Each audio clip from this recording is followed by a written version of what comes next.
إن الله يأمر بالعدل والإحسان وإيتاء ذي القربى وينهى عن الفحشاء والمنكر والبغي يعظكم لعلكم تذكرون صدق الله العلي العظيم وصدق وبلغ رسوله النبي الكريم ونحن على ذلك من الشاهدين الشاكرين والحمد لله رب العالمين.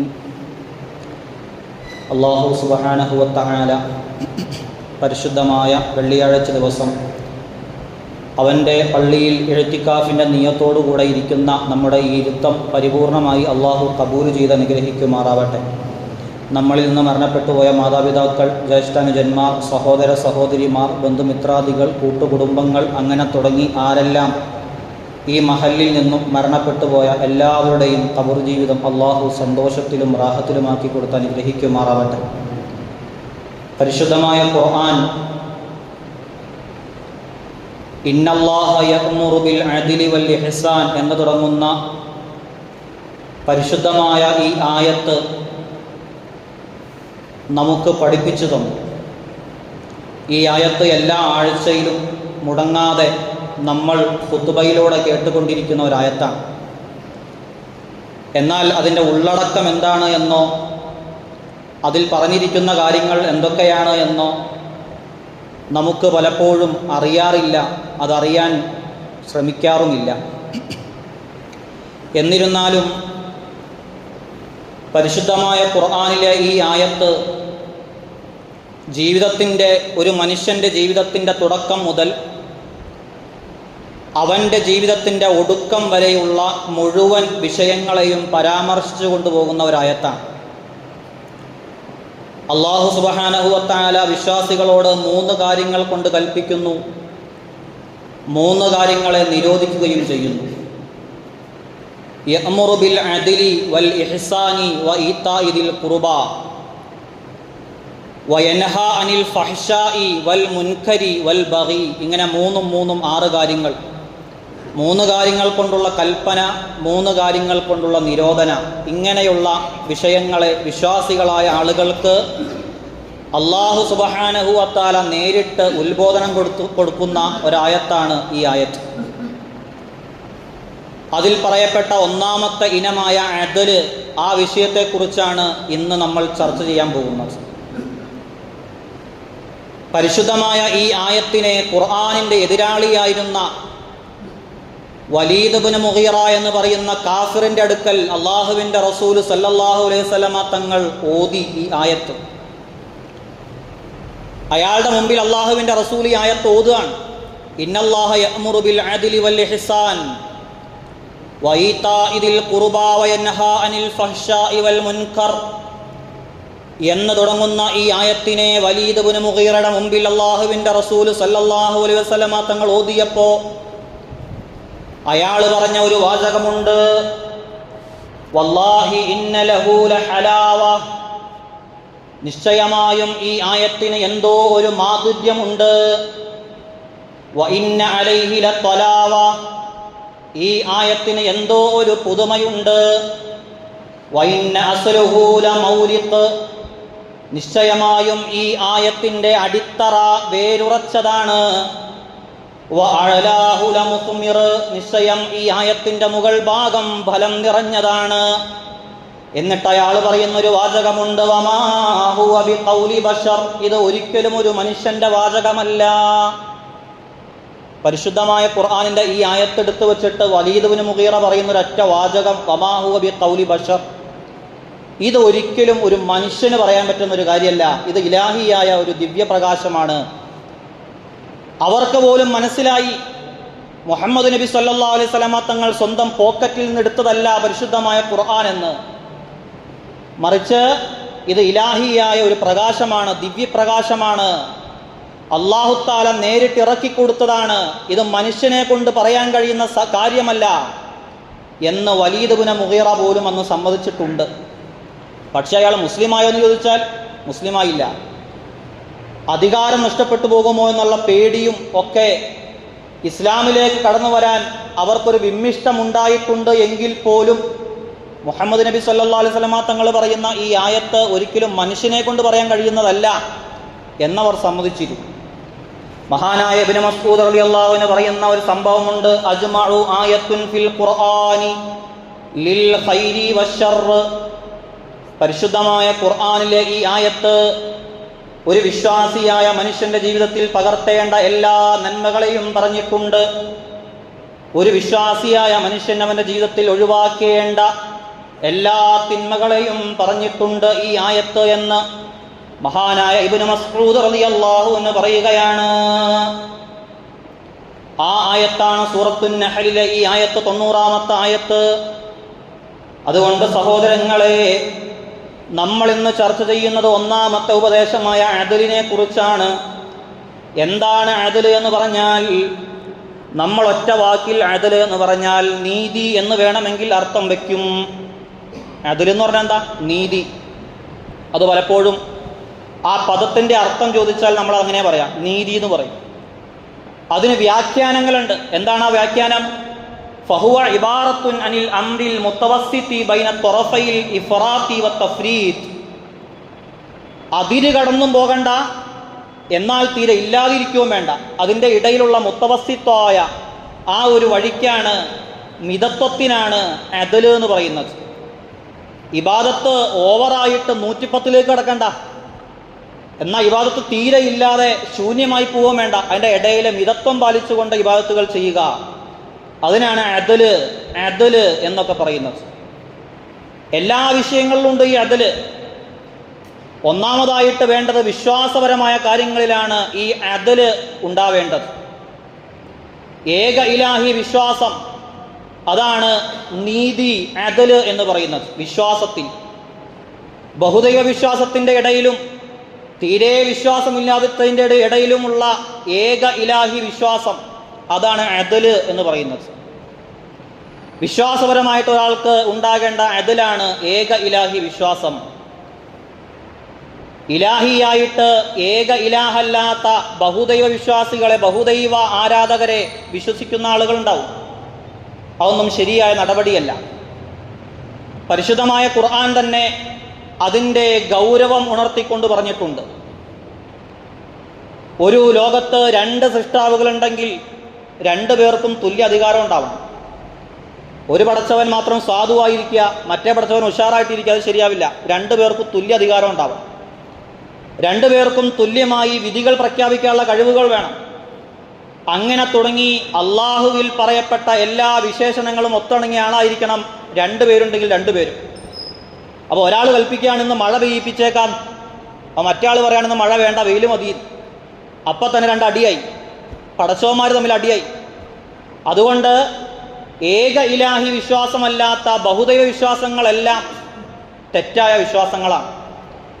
അപ്പോൾ വിശ്വാസത്തിൻ്റെ വിഷയത്തിൽ ഏക ഇലാഹി വിശ്വാസമാണ് യഥാർത്ഥമായ അദല്, നീതി എന്ന് പറയുന്നത്. എന്നാൽ വിശ്വാസം ഇല്ലാതിരിക്കുക, ദൈവത്തെക്കുറിച്ച് വിശ്വാസമേ ഇല്ല, അത് ശരിയാവോ? അതും ശരിയാവില്ല. വിശ്വാസപരമായിട്ട് ഒരാൾക്ക് യാതൊരുവിധ ഐഡന്റിറ്റിയും ഇല്ല. അവൻ ഏക ഇലാഹി വിശ്വാസിയാണോ? അതല്ല. ബഹുദൈവ വിശ്വാസിയാണോ? അതുമല്ല. പടച്ചോനിൽ വിശ്വാസമുണ്ടോ? ഇല്ല. ആ രീതിയിലും പറ്റൂല. എന്തുകൊണ്ട്? അതും യഥാർത്ഥമായ ലോകത്തിൻ്റെ ചുറ്റുപാടിനോട് എതിരായ കാര്യങ്ങളാണ്. ഈ ലോകത്തുണ്ടായ എല്ലാ കാര്യങ്ങളും സ്വമേധയാ ഉണ്ടായി എന്ന് ഒരാൾക്കും വാദിക്കാൻ കഴിയില്ല. ബുദ്ധിയുള്ള എല്ലാവരും പറയുന്ന ഒരു കാര്യം ഇതിൻ്റെയൊക്കെ പിന്നിൽ ആരോ ഒരാൾ ഉണ്ട് എന്ന വലിയ ഒരു അർത്ഥമാണ്. നമ്മൾ ഈ ലോകത്ത് കാണുന്ന ഓരോ കാര്യങ്ങളും അതിൻ്റെയൊക്കെ പിന്നിൽ പ്രവർത്തിക്കുന്ന ആരെങ്കിലും ഒരാളുണ്ടാകും. ഭിത്തിയിലൊരു വര കണ്ടാൽ വരച്ച ആളുണ്ടാകും. ഒരു സ്ഥലത്തൊരു ബിൽഡിംഗ് കണ്ടാൽ ആ ബിൽഡിംഗ് പണിത ആളുണ്ടാകും. അതെല്ലാവർക്കും അറിയാവുന്ന കാര്യമാണ്. ഈ ലോകം ഇങ്ങനെ തരിപ്പണമാവാതെ ഇങ്ങനെ നിലനിൽക്കുന്നു. അതിൻ്റെ പിന്നിൽ പ്രവർത്തിക്കുന്ന ഒരു ശക്തി ഉണ്ടാകും. ആ ശക്തിയെ നമ്മൾ അള്ളാഹു എന്ന് വിളിക്കുന്നു.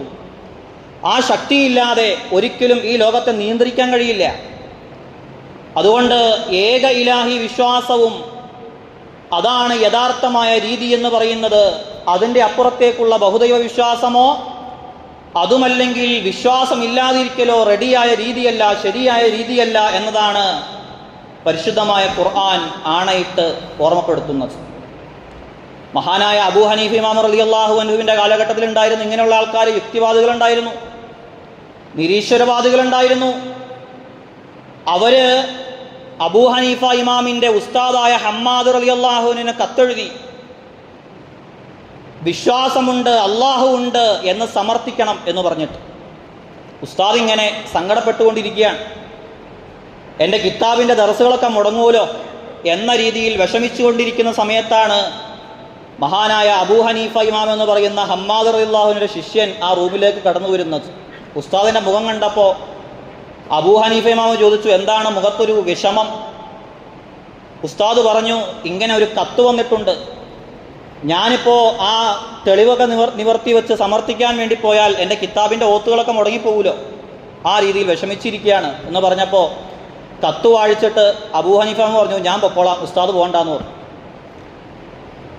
ആരെങ്കിലും ചോദിക്കുകയാണെങ്കിൽ അതെന്തെങ്കിലും കാരണങ്ങൾ പറഞ്ഞിട്ട് ഞാൻ ഒഴിവാക്കിക്കോളാം, ഉസ്താദ് വരണ്ട, ഞാൻ പോയിക്കോളാം എന്ന് പറഞ്ഞു.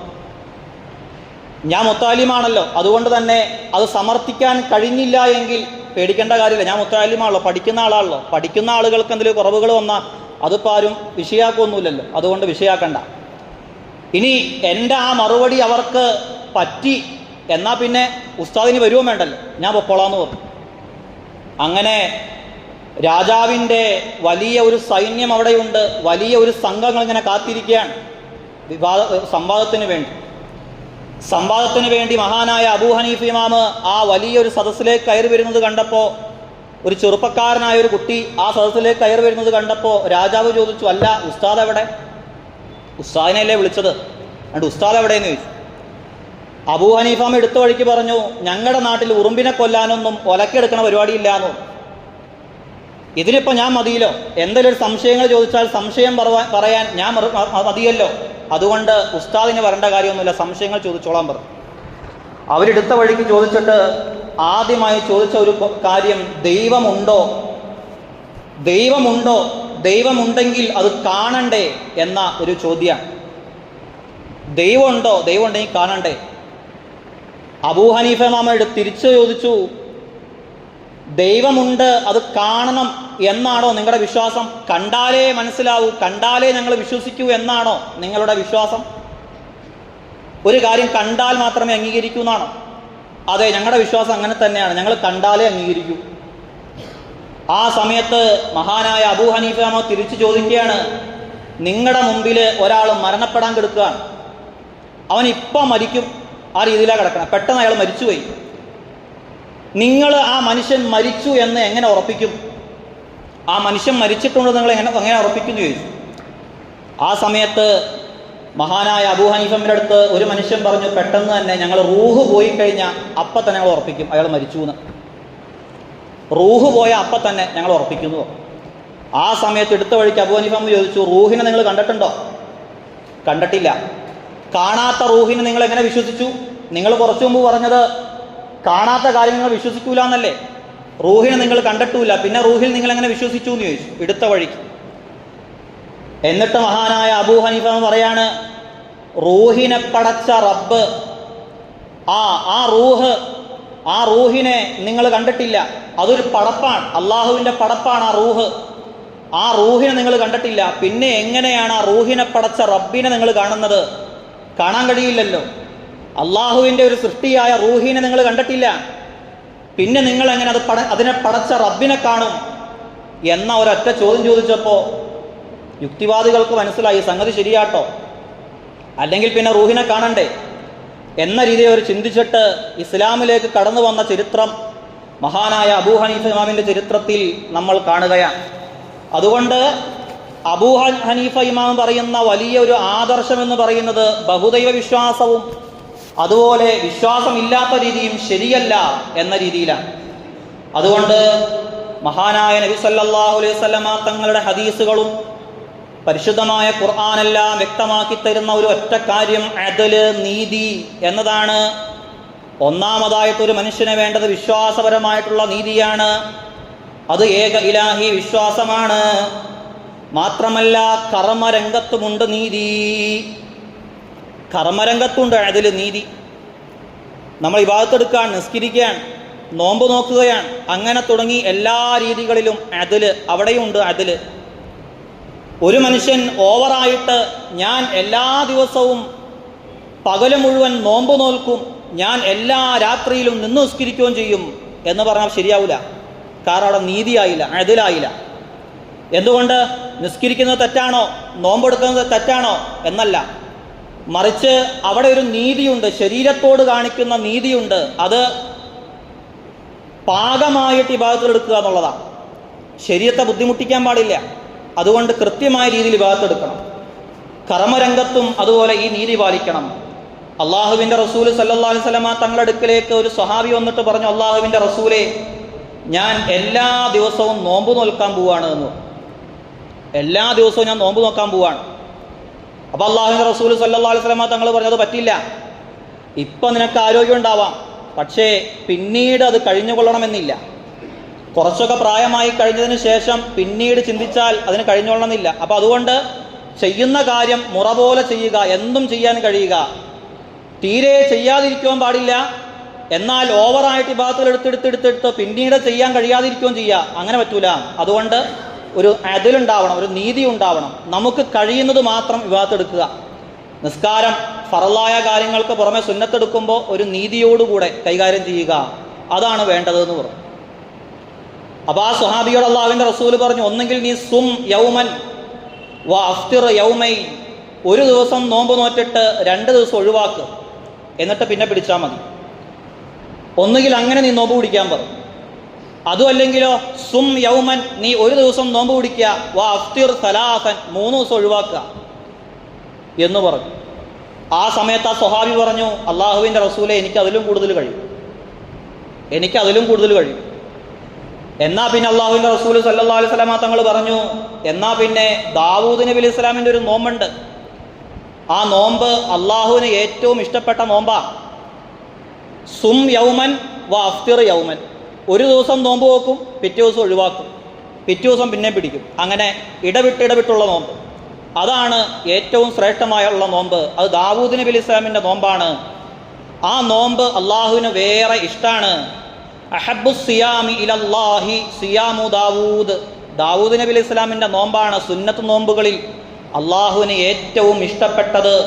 അതുകൊണ്ട് നീ ആ നോമ്പ് പിടിച്ചോളൂ എന്ന് ആ സ്വഹാബിയോട് അള്ളാഹുവിൻ്റെ റസൂൽ സല്ലല്ലാഹു അലൈഹി വസല്ലമ തങ്ങൾ പറയുമ്പോൾ ആ സ്വഹാബി അങ്ങനെ ആ നോമ്പ് പിടിക്കുകയാണ്. എന്നിട്ട് ആ സ്വഹാബി പിന്നീട് ഒരു 50 വയസ്സൊക്കെ ആയ സമയത്ത് പറയുന്നുണ്ട്, യാ ലൈതനീ കുന്തു ഖബിൽതു റുഖ്സത റസൂലില്ലാഹ്,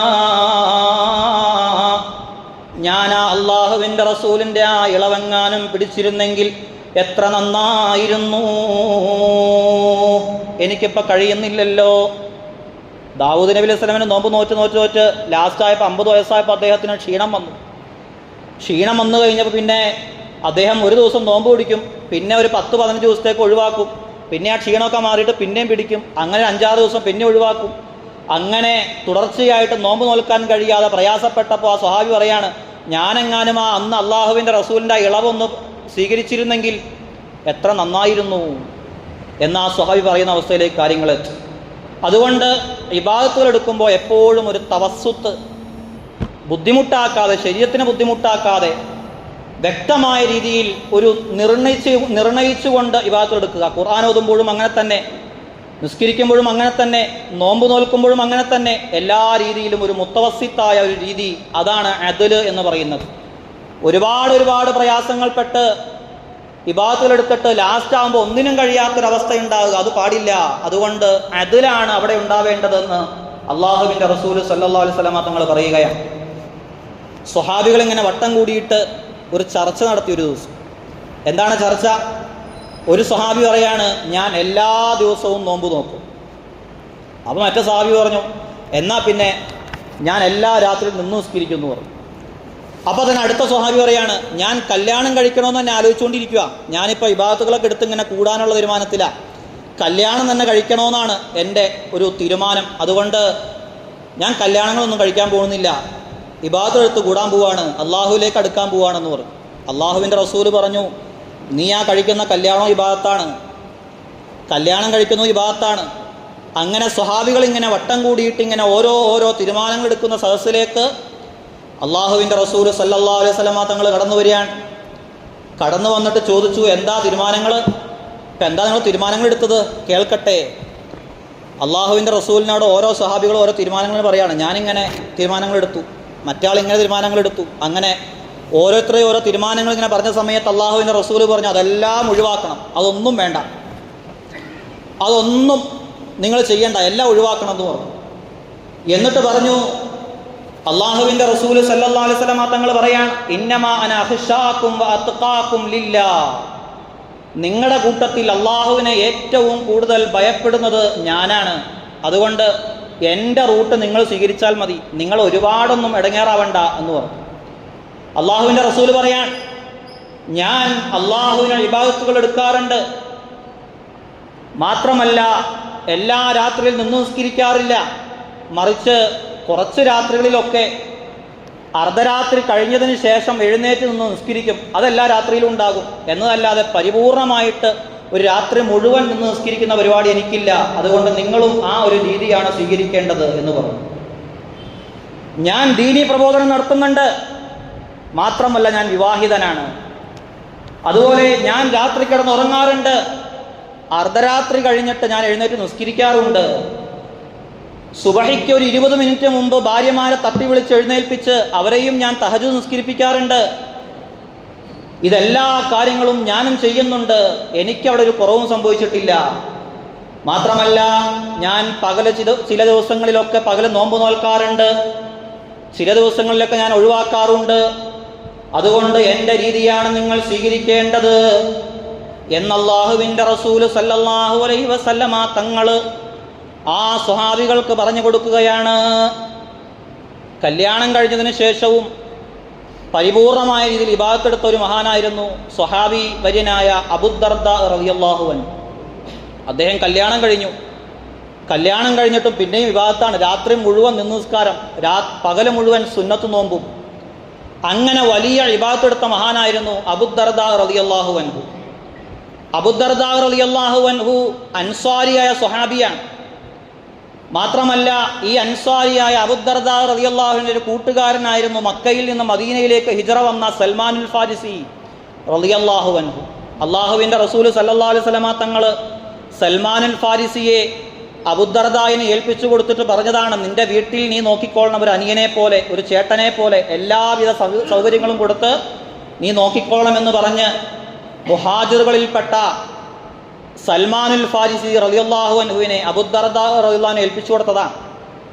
അങ്ങനെ അബൂദർദ റളിയല്ലാഹു അൻഹുവിൻ്റെ വീട്ടിൽ സൽമാനുൽ ഫാരിസി റളിയല്ലാഹു അൻഹു ജീവിക്കാൻ.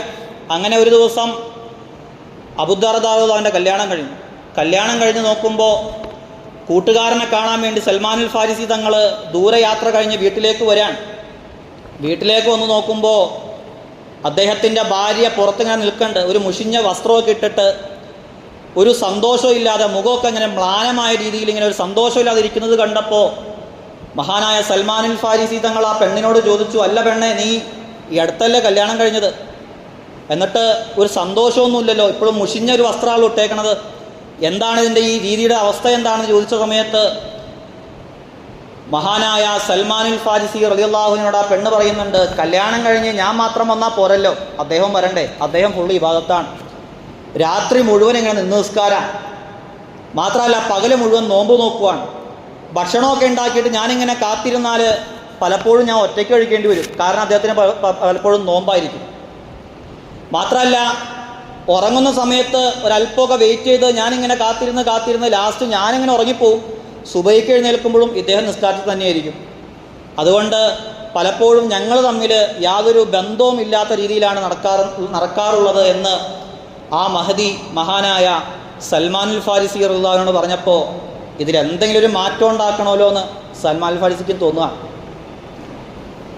അങ്ങനെ അബൂദർദ റളിയല്ലാഹു അൻഹു വീട്ടിലേക്ക് വന്നപ്പോൾ കൂട്ടുകാരൻ വന്നപ്പോൾ സൽമാനുൽ ഫാരിസി തങ്ങളെ കണ്ടപ്പോൾ അതിന് വലിയ സന്തോഷമായി. ഒരു വിരുന്ന് വലിയ സൽക്കാരം ഒരുക്കിയിട്ട് വിളമ്പി വെച്ച് കൊടുത്തിട്ട് കഴിച്ചോളാൻ പറഞ്ഞു സൽമാനുൽ ഫാരിസിയുടെ അടുത്ത്. സൽമാനുൽ ഫാരിസി പറഞ്ഞു വന്നിരിക്കാൻ പറഞ്ഞു. ഇല്ല, ഞാൻ വന്നിരിക്കുന്നില്ല എന്ന് പറഞ്ഞു. ആ സമയത്ത് എന്നാൽ പിന്നെ ഞാൻ പോയിക്കോളാം, പിന്നെ വരാം അല്ല എനിക്ക് നോമ്പാണെന്ന് പറഞ്ഞു. എടുത്ത വഴിക്ക് അബൂദർദ, നോമ്പാണോ? എന്നാൽ പിന്നെ ഞാൻ പിന്നെ വന്നോളാം, നോമ്പില്ലാത്ത സമയം നോക്കി ഞാൻ വന്നോളാം എന്ന് പറഞ്ഞു. ആ സമയത്ത് അബൂദർദ റളിയല്ലാഹു വിഷമായി. ഒരു കൂട്ടുകാരൻ വന്നിട്ട് ഭക്ഷണം കഴിക്കാതെ എഴുന്നേറ്റ് പോയാൽ അത് ഏറ്റവും വലിയ സങ്കടമാണല്ലോ. അതുകൊണ്ട് വന്നിരിക്കാൻ പറഞ്ഞു. അദ്ദേഹം വന്നിരുന്നു. ആ നോമ്പൊന്ന് മുറിച്ചു. നോമ്പ് മുറിച്ച് ഫുഡ് കഴിച്ചു. സുന്നത്ത് നോമ്പാട്ടോ ഉദ്ദേശിക്കുന്നത്. സുന്നത്ത് നോമ്പ് മുറിച്ച് അന്ന് ഫുഡ് കഴിച്ചു. രാത്രിയായപ്പോൾ എല്ലാവരും കിടക്കാനുള്ള സംവിധാനങ്ങളൊക്കെ ആയി. സൽമാനുൽ ഫാരിസി റളിയല്ലാഹുവിന് ഒരു റൂം ഒരുക്കി കൊടുക്കുകയാണ്. വിരിപ്പൊക്കെ ഒരുക്കി കൊടുത്തു. അദ്ദേഹം കിടക്കാൻ വേണ്ടി പോവാണ്. സൽമാനുൽ ഫാരിസി റളിയല്ലാഹുവിൻ്റെ റൂമിൻ്റെ തൊട്ടപ്പുറത്താണ് അബൂദർദ റളിയല്ലാഹുവിനും ഭാര്യയും കിടക്കുന്ന റൂം. അതിൻ്റെയും അപ്പുറത്താണ് സൽമാനുൽ ഫാരിസി റളിയല്ലാഹുവിൻ്റെ റൂമിൻ്റെ തൊട്ടിപ്പുറത്താണ് അദ്ദേഹത്തിന് നിസ്കരിക്കാനുള്ള റൂം. അങ്ങനെ എല്ലാവരും റൂമിലേക്ക് ചെന്നു. കിടക്കാൻ വേണ്ടി ഇരിക്കുകയാണ്. സൽമാനുൽ ഫാരിസി റളിയല്ലാഹു അൻഹു ഒരു കിടക്കണ രൂപത്തിലൊന്ന് ചാരിയിരുന്നു കട്ടിലേക്ക്. ആ സമയത്ത് അബൂദർദ റളിയല്ലാഹു റൂമിലേക്കും കയറിപ്പോയി. കുറച്ച് കഴിഞ്ഞപ്പോൾ അബൂദർദ റളിയല്ലാഹു റൂമിലേക്ക് തിരിച്ചു വരികയാണ്. നിസ്കരിക്കാനുള്ള റൂമിലേക്ക് തന്നെ കടന്നു വരികയാണ്. അവിടെ പിടിച്ചു നിർത്തി. എങ്ങോട്ടാണ് പോകുന്നത്? ഞാൻ നിസ്കരിക്കാൻ വേണ്ടി പോവാൻ. അപ്പോൾ അദ്ദേഹം പറഞ്ഞു, ഇപ്പോഴെല്ലാം നമ്മൾ ഇശാസ്കാരം കഴിഞ്ഞ് തിരിച്ചു വന്നത് മദീന പള്ളിയിൽ നിന്ന് തിരിച്ചു റൂമിലേക്ക് എല്ലാം പറഞ്ഞു, ഭാര്യയുടെ അടുത്തേക്ക്. അങ്ങനെ അദ്ദേഹം റൂമിലേക്ക് തന്നെ തിരിച്ചു വിട്ടു. അത് കഴിഞ്ഞ ഒരു 20 മിനിറ്റ് കഴിഞ്ഞാൽ പിന്നെയും ഇതാ വരുന്നു. പിന്നെയും അബൂദർദ റളിയല്ലാഹു നിസ്കരിക്കാൻ വേണ്ടി വരാൻ. സമയമായിട്ടില്ല, നിസ്കരിക്കാൻ സമയമായിട്ടില്ല. സൽമാനുൽ ഫാരിസി തങ്ങൾ പിടിച്ചു നിർത്തി. പിന്നെയും റൂമിലേക്ക് തന്നെ തിരിച്ചു വിട്ടു. അങ്ങനെ സുബഹിക്ക് ഒരു അരമണിക്കൂർ മുമ്പാണ് അദ്ദേഹത്തിനെ തട്ടി വിളിച്ചിട്ട് എഴുന്നേറ്റോളം പറഞ്ഞു, ഇനി നമുക്ക് നിസ്കരിക്കാം. അങ്ങനെ നിസ്കാരങ്ങളെല്ലാം കഴിഞ്ഞ്, സുന്നത്ത് നിസ്കാരങ്ങളെല്ലാം കഴിഞ്ഞ് മദീന പള്ളിയിലേക്ക് സുബഹി നിസ്കരിക്കാൻ വേണ്ടി ചെല്ലുകയാണ്. സുബഹി നിസ്കരിക്കാൻ വേണ്ടി ചെല്ലുന്ന സമയത്ത് അള്ളാഹുവിൻ്റെ റസൂല് സല്ലല്ലാഹു അലൈഹി വസല്ലമ തങ്ങളെ കണ്ടപ്പോൾ മഹാനായ അബൂദർദ റളിയല്ലാഹുവിന് പറയാണ്, അള്ളാഹുവിൻ്റെ റസൂലേ, ഞാൻ എല്ലാ ദിവസവും സുന്നത്ത് നോമ്പ് പിടിക്കുന്നയാളാണ്. ഇന്നലെ സൽമാനുൽ ഫാരിസി എന്ന് പറയുന്ന എൻ്റെ കൂട്ടുകാരൻ എൻ്റെ വീട്ടിലേക്ക് വന്നു. ആ കൂട്ടുകാരൻ വന്നിട്ട് എന്നോട് സുന്നത്ത് നോമ്പ് മുറിച്ചു കളഞ്ഞു നബിയേ, എന്നെ ഒന്ന് നോമ്പ് പിടിക്കേണ്ടെന്ന് പറഞ്ഞു. ഞാൻ നോമ്പ് പിടിച്ചയാളാ, ആ നോമ്പ് മുറിപ്പിച്ചു കളഞ്ഞു. എന്നിട്ട് അള്ളാഹു റസൂൽ ചോദിക്കുകയാണ്, എന്നിട്ടോ? ഞാൻ എല്ലാ ദിവസവും രാത്രി ഇങ്ങനെ എഴുന്നേറ്റ് നിസ്കരിക്കും, അതെൻ്റെ ഒരു ശീലമായിരുന്നു. ഇന്നലെ എന്നെ സമ്മതിച്ചില്ല നിസ്കരിപ്പിക്കാൻ. മാത്രമല്ല സുബഹിക്ക് ഒരു അരമണിക്കൂർ മുമ്പാണ് എഴുന്നേൽപ്പിച്ചത്. എന്നിട്ട് ഇതെല്ലാം ചെയ്തോ? റസൂല ചോദിക്കുകയാണ്, ഇതൊക്കെ ചെയ്തോ? ഞാൻ ചെയ്തു നബിയെ. ഞാൻ ഇന്നലെ ആ നോമ്പ് ഒഴിവാക്കി, രാത്രി ആ നിന്നുള്ള നിസ്കാരം ഒഴിവാക്കിയിട്ട് സുബഹിക്ക് ഒരു 20 മിനിറ്റ് അരമണിക്കൂർ മുമ്പാണ് എഴുന്നേറ്റ് നിസ്കരിച്ചത് എന്ന് പറഞ്ഞു. അള്ളാഹുവിൻ്റെ റസൂല് സല്ലല്ലാഹു അലൈഹി വസല്ലമ തങ്ങൾ മഹാനായ അബൂദർദ റളിയല്ലാഹുവിനോട് പറയാണ്, സ്വദഖ സൽമാൻ, സൽമാന ചെയ്തത് സത്യമായ കാര്യമാണ്, സൽമാന പറഞ്ഞത് ശരിയായ കാര്യമാണ്. അങ്ങനെയാ ചെയ്യേണ്ടത്. കല്യാണം കഴിഞ്ഞിട്ട് ഭാര്യമാരുള്ള ഹക്ക് വീട്ടാതെ, കല്യാണം കഴിഞ്ഞിട്ട് ഭാര്യമാർക്കുള്ള ഹക്കുകൾ വീട്ടി കൊടുക്കാതെ ഇബാദത്തുകളൊക്കെ എടുത്ത് ഇങ്ങനെ കൂടുതലല്ല വേണ്ടത്. അതും ഒരു ഇബാദത്താണ് എന്ന് അള്ളാഹുവിൻ്റെ റസൂല് സല്ലല്ലാഹു അലൈഹി വസല്ലമ തങ്ങൾ പറഞ്ഞു കൊടുക്കാൻ. അള്ളാഹുവിൻ്റെ റസൂല് പറഞ്ഞു, റജുലു യഅദിലു ലിസൗജതിഹി, ഒരു മനുഷ്യൻ അവൻ്റെ ഭാര്യയോടുള്ള കടമകളൊക്കെ വീട്ടണം, അവളോട് നീതി കാണിക്കണം. വൽ മർഅതു തഅദിലു ലിസൗജിഹി, ഒരു പെണ്ണ് അവളുടെ ഭർത്താവിനോടും നീതി കാണിക്കണം. ഭർത്താവ് ഇങ്ങനെ വീട്ടിൽ വന്നിരിക്കുമ്പോൾ സുന്നത്ത് നോമ്പുകൾ എടുത്തതിന് കൂടുതലല്ല വേണ്ടത്, മറിച്ച് ആ ഭർത്താവിനോട് സമ്മതം ചോദിച്ചിട്ട് വേണം സുന്നത്ത് നോമ്പ് എടുക്കാൻ. അതുപോലെ ഭാര്യ വീട്ടിലുണ്ടാകുമ്പോൾ ഭാര്യയോടൊരു സമ്മതമൊക്കെ ചോദിക്കുക, അത് നല്ലൊരു കാര്യമാണ്. ആ രീതിയിലാണ് ചെയ്യേണ്ടത് എന്ന് അള്ളാഹുവിൻ്റെ റസൂല് സല്ലല്ലാഹു അലൈഹി വസല്ലമ തങ്ങൾ പഠിപ്പിച്ചു തരികയാണ്. അതുകൊണ്ട് ഈ വിഷയത്തിലൊക്കെ നല്ല ഒരു നീതി ഉണ്ടാവണമെന്നാണ് അള്ളാഹുവിൻ്റെ റസൂല് സല്ലല്ലാഹു അലൈഹി വസല്ലമ തങ്ങൾ ഈ വിഷയങ്ങളെല്ലാം ഓർമ്മപ്പെടുത്തിക്കൊണ്ട് നമുക്ക് പറഞ്ഞു തരുന്നത്. അതുകൊണ്ട് എല്ലാ വിഷയങ്ങളിലുമുണ്ട് നീതി.